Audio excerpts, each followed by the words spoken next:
Hello मेरे प्यारे विद्यार्थियों, आप लोग का स्वागत है लेट्स ग्रो में। तो हमने कल इंट्रोडक्शन वीडियो डाला था, उसमें बताया था कि सुपर सक्सेस बैच लेकर आ रहा हूँ। और वो किन लोगों के लिए है? क्लास 10th के बच्चों के लिए है जो बिहार बोर्ड से एग्जाम देने वाले हैं 2024 में। कब देने वाले हैं एग्जाम? 2024 में जो एग्जाम देने वाले हैं उनके लिए लेकर आ रहा हूँ सुपर सक्सेस बैच। तो हमने बताया था कि हाँ, तो पूरा सिलेबस की तैयारी कराई जाएगी, पर फर्स्ट ऑफ ऑल हम केमिस्ट्री और मैथ पढ़ाएंगे। जब केमिस्ट्री समाप्त हो जाएगा उसके बाद फिजिक्स, फिर बायोलॉजी, उसके बाद हिंदी इंग्लिश, सभी इसी प्रकार चलता रहेगा। और हमने क्या कहा था कि अगर हमसे आप पढ़ते रहिएगा रेगुलर वे में तो अक्टूबर तक हमारा उद्देश्य है कि सिलेबस को क्या कर दें, अक्टूबर तक समाप्त कर दें। तब हमें रिवीजन करने का भी एक अच्छा सा खासा समय मिल जाएगा। और जब तक हम रिवीजन नहीं करेंगे तब तक हमको क्या होगा, बेस्ट मार्क, अच्छा मार्क। क्योंकि देखिए बेटर नहीं बनना है, आज की दुनिया में इतना कंपटीशन आ गया कि बेटर से सिर्फ काम नहीं चलेगा, ये गुड से आपको बेस्ट बनना है, अच्छा नहीं बेहतरीन बनना है, बेहतर नहीं बेहतरीन बनना है। ठीक है, अच्छा नहीं सबसे अच्छा बनना है। तो सबसे पहले चलिए फर्स्ट चैप्टर जो हमारे केमिस्ट्री का है, क्लास 10th के केमिस्ट्री का है, रासायनिक अभिक्रिया एवं समीकरण। इसमें सबसे पहले समझते हैं रासायनिक अभिक्रिया क्या होता है। तो रासायनिक अभिक्रिया की अगर परिभाषा हम देखें तो देखिए क्या है, ऐसे परिवर्तन जिसमें नए गुणों वाले पदार्थों का निर्माण होता है उसे रासायनिक अभिक्रिया कहते हैं। रासायनिक अभिक्रिया किसे कहते हैं? ऐसे परिवर्तन जिसमें नए गुणों वाले पदार्थों का, डिफिनीशन से ही पता चल जाएगा कि ये कहना क्या चाहता है। कह रहा है कि ऐसे परिवर्तन जिसमें नए गुणों वाले पदार्थों का निर्माण होता है उसे रासायनिक अभिक्रिया कहते हैं। जैसे भोजन का पाचन, श्वसन, लोहे पर जंग लगना इत्यादि, ये सब क्या रासायनिक अभिक्रिया का उदाहरण है। भोजन का पाचन, श्वसन, लोहे में जंग लगना, जल का निर्माण, ये सब भी क्या है, रासायनिक अभिक्रिया का उदाहरण है। ठीक है, तो सबसे नए गुण वाले पदार्थ का निर्माण होना चाहिए। रासायनिक अभिक्रिया में एक बात हमेशा याद रखिएगा कि जो पदार्थों का निर्माण होता है, जो उनका गुण होता है, वो पुराने पदार्थों के से अलग होता है। जैसे सबसे बढ़िया एग्जाम्पल हम लोग अपने घरों में करते हैं रासायनिक अभिक्रिया। ऐसे तो बहुत सारी रासायनिक अभिक्रियाएं घरों में होती हैं, पर सबसे बेस्ट एग्जाम्पल जो सभी के घर में किए होंगे वो है दूध से दही बनाना। देखिए दूध है, दूध ले लिए ना, उसमें जोरन डालते हैं। दूध में क्या डालते हैं? जोरन। दूध में जोरन यूज करते हैं कि नहीं? हाँ, जोरन। और क्या बना देता है हमें? दही बन जाता है। मतलब जब दूध में जोरन मिलाते हैं तो दही बन जाता है। ये रासायनिक अभिक्रिया का ही तो उदाहरण है। कैसे? तो दूध का गुण दही से नहीं मिलता है, एक बात याद रखिएगा। नहीं तो कभी देखिएगा कि दूध का जो गुण है वो दही से नहीं मिल रहा है। जब दूध का गुण दही से नहीं मिल रहा है तो इसका मतलब क्या हुआ? रासायनिक अभिक्रिया हुआ कि जो दूध परिवर्तित हो गया दही में। और यहाँ पर ये डिफिनीशन सेट कर रहा है कि जिस ऐसे पदार्थ जिसमें नए पदार्थ हो, ऐसे परिवर्तन जिसमें नए गुण वाले पदार्थों का निर्माण होता है। और यहाँ पर देखिए कि दूध था और जब उसमें जोरन मिला है, मतलब दही का थोड़ा सा अंश मिला है, तो वो दही में परिवर्तित हो गया, मतलब दूध का गुण उसमें से समाप्त हो गया और इसमें अब दही वाले गुण आ गए। दही क्या होता है? दूध से ज्यादा खट्टा होता है, दही ठंडा करता है। अगर ठंड के दिन में रात को कहते हैं लोग कि दही नहीं खाओ क्योंकि आपको क्या हो जाएगा, ठंड लग जाएगा। पर दूध कहते हैं, दूध तो रात में लोग पीते हैं, उससे एनर्जी मिलता है, दही से एनर्जी मिलता है। पर दही ठंड करता है, दूध ठंड नहीं करता। तो उसका गुण मिल रहा है? नहीं मिल रहा है। तो एक नया पदार्थ बना जिसका गुण पुराने पदार्थ से नहीं मिल रहा, वही तो रासायनिक अभिक्रिया है। तो रासायनिक अभिक्रिया क्या है? ऐसे परिवर्तन जिसमें नए गुण वाले पदार्थों का निर्माण होता है उसे रासायनिक अभिक्रिया कहते हैं। अब इसमें भोजन का जो पाचन होता है वह भी एक रासायनिक अभिक्रिया है।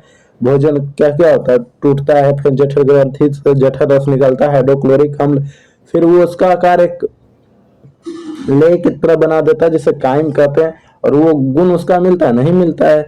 लोहे पर जंग लगना, ये भी एक रासायनिक अभिक्रिया का उदाहरण है। अब कैसे उदाहरण है इसको समझिए कि लोहा में जंग किस प्रकार लगता है, ये समझ लेते हैं। देखिए लोहा में जंग लगने का, लोहे को जब हम खुली हवा में वायु की आर्द्रता में उसको छोड़ देते हैं तो लोहे के ऊपर एक परत चढ़ जाता है जिसे कहते हैं लोहे में जंग लग गया। ठीक है, लोहे में क्या हुआ, जंग लग गया। देखिए लोहा मतलब Fe, जहां भी लोहा की बात है तो Fe होता है उसका, और Fe अब उसको वायु में खुला छोड़ देने पर जंग लग जाता है। तो वायु में क्या रहता है, ऑक्सीजन रहता है, मतलब O2 गैस रहता है, O2 रहा। अब ये क्या बना लेता है, FeO, जिसे फेरस ऑक्साइड कहते हैं, FeO बना लेता है, और यही तो जंग कहलाता है दोस्तों। लोहा में जंग लगने का ही तो कारण है, ये तो जंग कहलाता है। जब उसके ऊपर, लोहे के ऊपर एक आवरण चढ़ जाता है, आवरण बन जाता है, एक परत का निर्माण हो जाता है, वही तो जंग है जो लोहे को क्या करती है, उसके अंदरूनी शक्ति उसके कमजोर कर देती है। और मेटल, लोहा क्या है, मेटल है। और मैं एक ऐसा ट्रिक बताऊंगा जो आपको मेटल और नॉन मेटल पहचानने में कोई दिक्कत ही नहीं होगा। पहले ये समझिए लोहा मेटल है कि नहीं, हाँ मेटल है, सभी जानते हैं लोहा धातु है। अब धातु का क्या काम होता है, धातु उन लोग होते हैं, ध से धातु, द से दानी, धातु मतलब दान करने वाला। धातु जो होते हैं डोनर होते हैं, कहा भी जाता है धातु डोनर होते हैं, और अधातु एक्सेप्टर होते हैं। अधातु जो होते हैं एक्सेप्टर होते हैं, एक्सेप्टर मतलब वो ग्राही होते हैं, ग्रहण करने वाले होते हैं। तो धातु जब ऑक्सीजन है, ऑक्सीजन गैस है अधातु के रूप में, तो ये ग्राही है, ग्रहण करेगा। और धातु है मेटल, आयरन है, तो क्या करेगा, डोनर है, दाता, लेते जाओ। तो ये इलेक्ट्रॉन अपना देते जाता है ऑक्सीजन को, जब तक देते जाता है तब तक ये समाप्त नहीं हो जाता। ये इतना दानी होता है धातु कि जब तक इलेक्ट्रॉन का त्याग करते रहता है तब तक इसका अस्तित्व समाप्त नहीं हो जाता है। इसी तरह इसके ऊपर जंग लग जाता है, और धीरे धीरे ये जंग क्या करते हैं, लोहे को समाप्त, कमजोर कर देता है, उसे खोखला बना देता है। तो रासायनिक अभिक्रिया समझ में हमको जहां तक आशा है कि रासायनिक अभिक्रिया समझ में आ गया होगा। और कोई प्रॉब्लम हो तो कमेंट बॉक्स में कमेंट कीजिए। कमेंट बॉक्स बना है किस लिए, प्रॉब्लम पूछने के लिए ही तो, और हम यहाँ पर है किस लिए, आप लोगों का आंसर देने के लिए। तो कोई प्रॉब्लम है तो कमेंट बॉक्स में कमेंट कीजिए। अब आगे पढ़ते हैं रासायनिक समीकरण। अब समझिएगा कि रासायनिक समीकरण क्या है।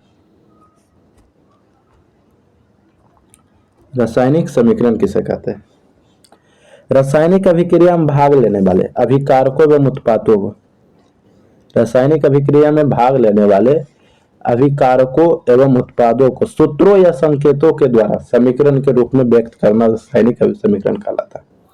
अब देखिए इसमें दो वर्ड आया, एक आया अभिकारक और एक आया उत्पाद।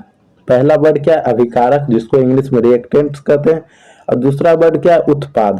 अब अभिकारक क्या है, तो देखिए रासायनिक अभिक्रिया में जो भाग लेते हैं उसे अभिकारक कहते हैं। रासायनिक अभिक्रिया के फलस्वरूप जिन पदार्थों का निर्माण होता है उसे प्रतिफल कहते हैं।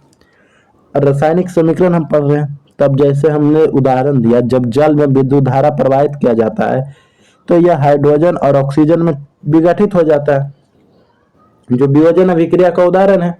रासायनिक अभिक्रिया ये रासायनिक अभिक्रिया के प्रकार में वियोजन अभिक्रिया का उदाहरण है कि जब हम जल में विद्युत धारा प्रवाहित करते हैं तो ये किस में टूट जाता है, हाइड्रोजन और ऑक्सीजन में टूट जाता है। ठीक है, तो यहाँ रासायनिक अभिक्रिया में भाग कौन ले रहा है, कौन पार्टिसिपेट कर रहा है, पार्टिसिपेट कर रहा है जल, जल कर रहा है ना। और जल में हम विद्युत धारा प्रवाहित किए तो ये टूट गया, किस में टूट गया, हाइड्रोजन प्लस ऑक्सीजन में टूट गया बेचारा। अब हाइड्रोजन और ऑक्सीजन में टूट गया तो पार्टिसिपेट कौन किया, जल किया। और जल में जब विद्युत धारा प्रवाहित किया तो ये तो नहीं बना था, ये हमारे पास था नहीं था, हमारे पास तो जल था, और जल से हमने हाइड्रोजन और ऑक्सीजन बना लिया। तो यहाँ पार्टिसिपेट किया जल, तो जल हो जाएगा अभिकारक, जल क्या हो जाएगा, जल हमारा कहलाएगा अभिकारक। और जो नया बना, जो रासायनिक अभिक्रिया के फलस्वरूप प्राप्त हुआ, उसको कहते हैं प्रतिफल, इंग्लिश में प्रोडक्ट। समझ गए? तो अभिकारक और प्रतिफल में कोई दिक्कत नहीं। और नेक्स्ट क्लास में हम इसको और बेहतर तरह से समझेंगे, 2-3 एग्जाम्पल लेकर। हम इसमें समझे रासायनिक समीकरण। तो ये एक रासायनिक अभिक्रिया हुआ, जिसको हम शब्द में लिखें कि जब जल में विद्युत धारा प्रवाहित किया जाता है तो यह हाइड्रोजन और ऑक्सीजन में विघटित हो जाता है। अब इसी को हम संकेत में लिखते हैं, सूत्रों के द्वारा लिखते हैं, अभिकारक और प्रतिफलों को सूत्रों के द्वारा लिखते हैं। उसी को क्या कहते हैं?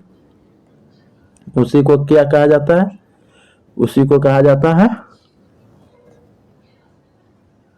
यहां नहीं हुआ, संतुलित कर देते हैं। तो रासायनिक अभिक्रिया को संकेतों और सूत्रों के द्वारा व्यक्त करना ही क्या कहलाता है? रासायनिक समीकरण। तो जल को का सूत्र क्या होता है? H2O। और जब हाइड्रोजन का सूत्र H2 और ऑक्सीजन का सूत्र O2 होता है। तो देखिए, रासायनिक अभिक्रिया को जो शब्द समीकरण थे उसको हमने क्या व्यक्त कर दिया? सूत्रों में व्यक्त कर दिया, संकेतों में व्यक्त कर दिया।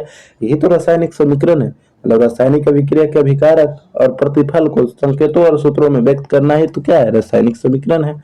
और अभिकारक क्या होंगे? तो जो रासायनिक अभिक्रिया में पार्टिसिपेट